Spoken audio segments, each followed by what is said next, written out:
Hello friends, போன வீடியோவில் நம்ம செகண்ட் அண்ட் தேர்டு ஸ்கூல் பார்த்தோம். Which means positivistic school and historical school பார்த்தோம். இந்த வீடியோவில் நம்ம sociological and realistic school of law பார்க்க போகிறோம். First sociological school.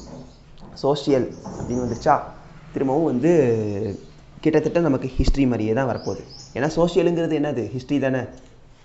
என்னென்னு பார்த்தீங்கன்னா, every individual has to observe these rules. இந்த வேர்டை நல்லா ஞாபகம் வச்சுக்கோங்க. இந்த அப்சர்வுங்கிற மீனிங்க்கு ஒரு கிளியரான ஒரு டெஃபினிஷன் இருக்குது. ஒரு இண்டிவிஜுவல் ஒரு லாவை இப்போ கோர்ட்லேயோ இல்லை ஒரு ஆக்டாவோ ஃபார்ம் ஆகுதுன்னா அதை ஃபாலோ பண்ணுறது அடுத்த விஷயம்.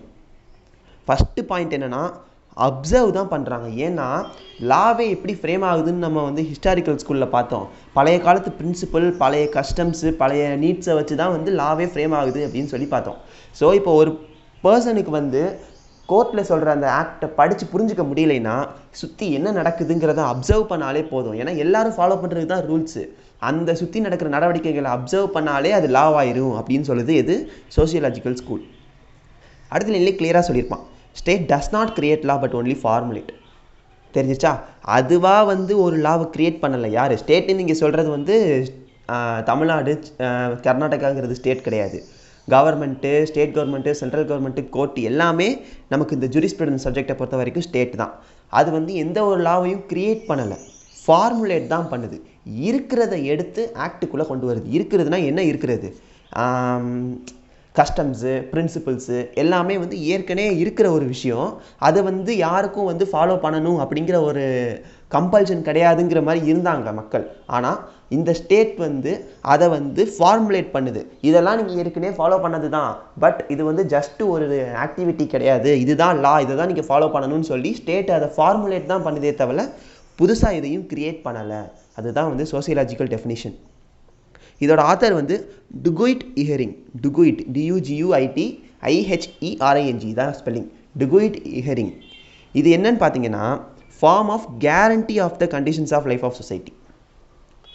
ஒரு கேரண்டி கொடுக்குது. என்ன கேரண்டினா, இந்த சொசைட்டினா என்ன, பீப்புள். அந்த பீப்புளோட லைஃப்பில் இருக்குது பார்த்தீங்களா, அந்த லைஃபுக்கான கேரண்டியை நான் தரேன். யார் தரா? ஸ்டேட்டு தருது. லா தருது. Assured by state's power of constraint. அந்த லாவை மாற்றுறதுக்கோ இல்லை எலிமினேட் பண்ணுறதுக்கோ இருக்கிற பவர் யாருக்கு இருக்குது? ஸ்டேட்டுக்கு தான் இருக்குது. ஸோ என்ன அர்த்தம், ஒரு மக்கள் வாழ்கிறாங்கன்னா அந்த மக்களுக்கான லைஃபுக்கான அஷூரன்ஸு, கேரண்டியை ஸ்டேட் கொடுக்குது. பட் அதுக்கான பவர், எதோட பவர், அதை மாற்றுறதுக்கோ இல்லை அதை எலிமினேட் பண்ணுறதுக்கான பவர் யாருக்கிட்ட இருக்குன்னா ஸ்டேட்டுக்கிட்ட தான் இருக்குது. இதுதான் சோசியலாஜிக்கல் ஸ்கூல். நெக்ஸ்ட்டு பார்த்தீங்கன்னா ரியலிஸ்டிக் ஸ்கூல். இந்த ரியலிஸ்டிக் ஸ்கூல் தான் நம்ம நாட்டில் ஃபாலோ பண்ணுற லா. இதுக்கு முன்னாடி பார்த்ததெல்லாம் நம்ம நாட்டில் ஃபாலோ பண்ணுறது கொஞ்சம் வரும். பட் ரியலிஸ்டிக் ஸ்கூல் தான் நமக்கு கிட்டத்தட்ட மேக்ஸிமம் இங்கே நம்ம நாட்டில் ஃபாலோ பண்ணுற ஒரு law. Law is defined in terms of judicial process. Judicial process அப்படின்னா என்னென்னா, கோர்ட் ப்ரொசீடிங்ஸ். கோர்ட்டில் போய் ஒரு தீர்ப்பு வேணும்னா கோர்ட்டில் கேட்குறது, ஜட்ஜ்மெண்ட் கேட்குறது, இதுதான் கோர்ட் ப்ரொசீடிங்ஸ், ஜுடிஷியல் ப்ராசஸ். நம்ம நாட்டில் எல்லாம் அதானே நடக்குது. ஒரு தப்பு பண்ணால் எல்லாம் எங்கே போகணும்? கோர்ட்டுக்கு தான் போகணும். அதான் இந்த கோர்ட் ப்ரொசீடிங்ஸ். இதுக்கானது பார்த்தீங்கன்னா, mechanism of regulating the human conduct in society to ensure harmonious cooperation. That's all. நம்மளோட சொசைட்டியில் நடக்கிற ஹியூமன் ஆக்டிவிட்டீஸை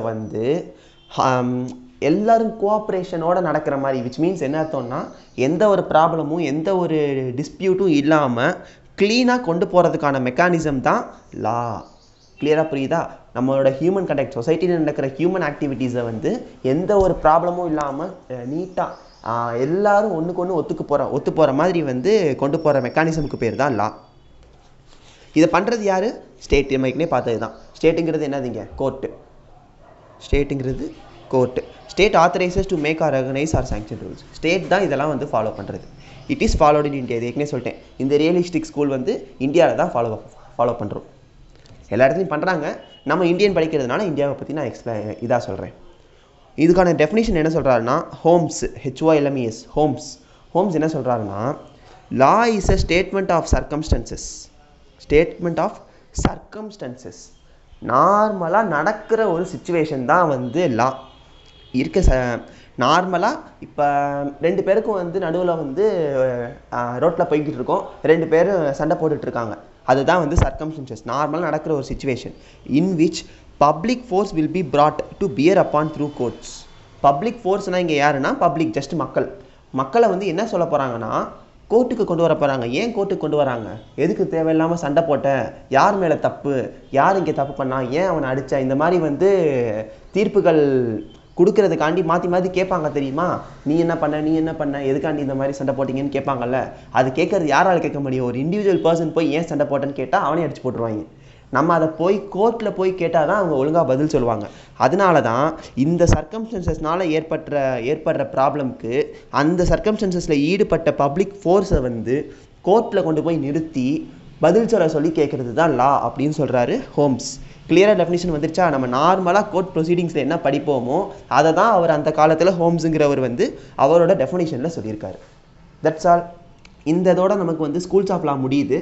நெக்ஸ்ட்டு ஒரு சின்ன பார்த்துட்டு சோர்சஸ் ஆஃப் லாக்கு போயிடலாம். அதுக்கு முன்னாடி இதை நல்லா ஞாபகம் வச்சுக்கோங்க.